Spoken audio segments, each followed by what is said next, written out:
সুপ্রিয় দর্শক, এই পৃথিবীতে আমাদের প্রতি আল্লাহ তাআলার যত নেয়ামত আছে তোর মধ্যে অন্যতম শ্রেষ্ঠ একটি নেয়ামত হলো নেক সন্তানের নেয়ামত।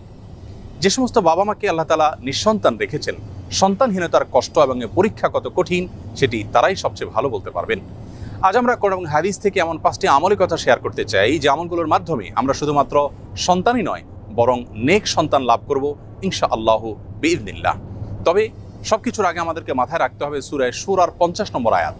আল্লাহ তাআলা বলেছেন, ইয়াহাবু লিমান ইয়াশাউ ইনাসা ওয়া ইয়াহাবু লিমান ইয়াশাউ যুকুর আও ইউযাওয়িজুহুম যুকরানা ওয়া ইনাসা ওয়া ইয়াজআলু মান ইয়াশাউ আকীমা। যার অর্থ হলো আল্লাহই হলেন সেই মহান সত্তা, তিনি যাকে ইচ্ছা তাকে কন্যা সন্তান দান করে থাকেন, যাকে ইচ্ছা তাকে পুত্র সন্তান দেন, আর যাকে ইচ্ছা তাকে উভয়টি দান করেন, আর যাকে ইচ্ছা তাকে কোনোটি দান করেন না। আমাদের অনেক ভাই বোন আছেন যারা সন্তানহীনতার কষ্ট এবং দুঃখ গোছাবার জন্য, লাঘব করবার জন্য অনেক মাজারে গিয়ে ধর্ণা দেন, সেখানে গিয়ে সন্তান প্রার্থনা করে থাকেন। এই কাজটি আমাদের ঈমান হরণকারী একটি কাজ।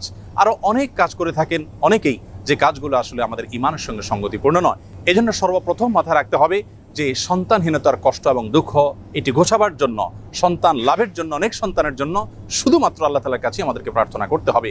আল্লাহ তাআলার দুজন নবী জাকারিয়া এবং ইব্রাহিম আলাইহিসসালাম তারা উভয় আল্লাহ রাব্বুল আলামিনের কাছে এমন একটা বয়সে এসে সন্তান এর প্রার্থনা করেছেন যখন সন্তান হওয়ার কথা নয়। আল্লাহ তাআলা তাদেরকে সেই সময়ে সন্তান দিয়েছিলেন এবং কোরআনে কারীমে তাদের সেই দোয়ার ফরম্যাট উল্লেখ করে দিয়েছেন। আমরা যদি সেই ফরম্যাটের দোয়া আল্লাহ তাআলার কাছে অনবরত পেশ করতে থাকি, নিবেদন করতে থাকি, ইনশাআল্লাহ সন্তানহীনতার কষ্ট এবং দুঃখ আমাদেরও দূর হবে এবং নেক সন্তান আমরা লাভ করতে পারবো ইনশাআল্লাহ বিইذনিল্লাহ। সন্তান লাভের জন্য জাকারিয়া আলাইহিস সালামের দুটি দোয়া কোরআনে কারীমে উল্লেখ হয়েছে। তার একটি বর্ণিত হয়েছে সূরা আলে ইমরানের 38 নম্বর আয়াতে, আর অপরটি বর্ণিত হয়েছে সূরা আম্বিয়ার 89 নম্বর আয়াতে। আলে ইমরানের আয়াতে আল্লাহ নবী জাকারিয়া আলাইহিস সালামের যে দোয়া আল্লাহ তাআলা উল্লেখ করেছেন সেটি ছিল এই, রব্বি হাবলি মিন লাদুনকা যুররিয়াতান তাইয়্যিবা ইন্নাকা সামিউদ দুআ। যার অর্থ হলো, হে আমার রব, হে আমার প্রতিপালক, আপনি আপনার তরফ থেকে আমাকে নেক এবং সুসন্তান দান করুন, আপনি দোয়া শ্রবণকারী। তার অপর যে দোয়াটি সূরা আম্বিয়াতে বর্ণিত হয়েছে সেটি ছিল অত্যন্ত মর্মস্পর্শী এবং হৃদয়গ্রাহী। সেই দোয়ার ভাষ্য ছিল এই, রব্বি লা তাযারনি ফারদা ওয়া আনতা খায়রুল ওয়ারিসিন। যার অর্থ হলো, হে আমার প্রতিপালক, হে আমার রব, আপনি আমাকে একা ছেড়ে দিবেন না, অর্থাৎ নিঃসন্তান আমাকে রাখবেন না, আপনি তো সর্বোত্তম ওয়ারিস দানকারী।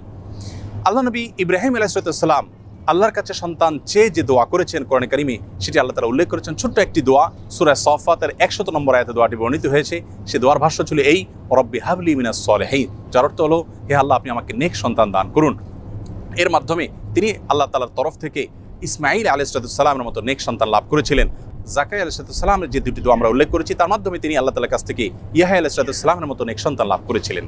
প্রিয় দর্শক, তাহলে নেক সন্তান লাভের জন্য দুজন নবী থেকে 3টি দোয়া আমরা শিখলাম, জানলাম। সেই দোয়াগুলো আমরা যে কোনো সময় বেশি বেশি করে পাঠ করতে থাকবো ইনশাআল্লাহ। সেই সাথে চতুর্থ যে দোয়ার কথা বলবো সেটি বর্ণিত হয়েছে সূরা ফুরকানের 74 নম্বর আয়াতে।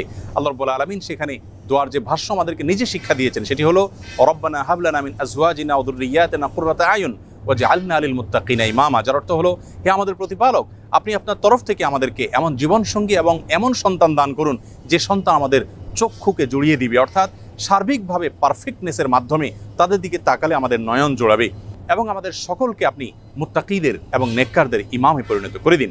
সেই সাথে সহবাসের সময় নবী আলাইহিস সালাম যে দোয়া শিক্ষা দিয়েছেন সে দোয়া পাঠ করার মাধ্যমেও আল্লাহ তাআলার কাছে নেক সন্তান আশা করবেন এবং প্রার্থনা করবেন। 5 নম্বর এবং সর্বশেষ যে আমলটি কথা বলতে চাই সেটি হলো ইস্তেগফার। ইস্তেগফারের মাধ্যমে আল্লাহ রাব্বুল আলামিন তার বান্দাদেরকে সন্তান দেওয়ার মাধ্যমে সমৃদ্ধ করে থাকেন, নেক সন্তান দান করে থাকেন। এবং এ বিষয়ে সূরা নূহের 10 থেকে 12 নম্বর আয়াতে আল্লাহ রাব্বুল আলামিন বিস্তারিতভাবে আলোকপাত করেছেন। প্রিয় দর্শক, অতএব আসুন আমরা আল্লাহ তাআলার কাছে নেক সন্তান লাভের জন্য আম্বিয়া আলাইহিস সালামের শেখানো দোয়া এবং সাধারণ যে দোয়া সূরা ফুরকানে বর্ণিত সে দোয়া বেশি বেশি করে পাঠ করি, এবং সহবাসের সময় মা বাবা অবশ্যই আল্লাহ তাআলার কাছে উভয়ে দোয়া করবেন, নবী আলাইহিস সালামের সেই শেখানো দোয়া। সেই সাথে বেশি থেকে বেশি আমরা ইস্তেগফার করব। এর পাশাপাশি সন্তান না হওয়ার পেছনে বৈজ্ঞানিক যে সমস্ত কারণ আছে সে সমস্ত কারণগুলো আমরা উদ্ঘাটন করে সেগুলো থেকে যথাসম্ভব বেঁচে থাকার চেষ্টা করব এবং সুন্নাহ সম্মত লাইফস্টাইলকে আমরা অনুসরণ করব। আল্লাহ তাআলা আমাদের সকলকে নেক সন্তানের এই মস্তবানে আমত লাভ করে ধন্য হওয়ার তৌফিক নসিব করুন।